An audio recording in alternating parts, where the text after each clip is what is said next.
जय जगन्नाथ सांग मैंने भिडियोटी स्टार्ट करिया पूर्वर मो चैनल को सब्सक्राइब करनी देखु आज मुझे मूंग दाल डोसा बनाऊँगी जो मो मुग डाली को भिजेकी 3 ରୁ 4 घंटा भिजे नहीं भल भाव क्लीन कर 3 ରୁ 4 घंटा भिजिया पर भल भाव मुग डाली फुली जाता तो आम ए गोटे ब्लेंडिंग जार अदा कंचा लंका सहित पानी देकी गोटे स्मूथ बैटर बनई नबा गोटे बाउल लेकिन से बैटर को आम नहीं आम कटाई पियाज ये मुझे गोटे पियाज को काटिकी पकई और लुण ऐड करी भल भाव मिक्स कर नबा।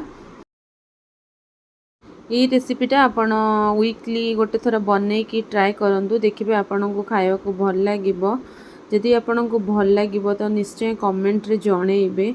चलते एबे गोटे तावा गरम करी नबा तावा गरम हो गले से आम आमर डोसा बनैबा स्टार्ट करिबा।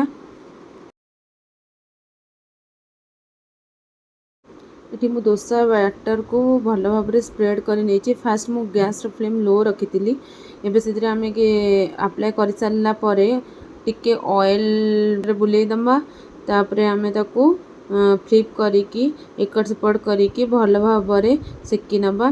देखो ये मोर डोसा रेडी हो जाइए आपको मु चटनी सहित सर्व करुँची। जदि आपन को मो भिडियोटी भल लगे मो चैनल को सब्सक्राइब करंतु एवं मो भिडियोटी को शेयर करंतु।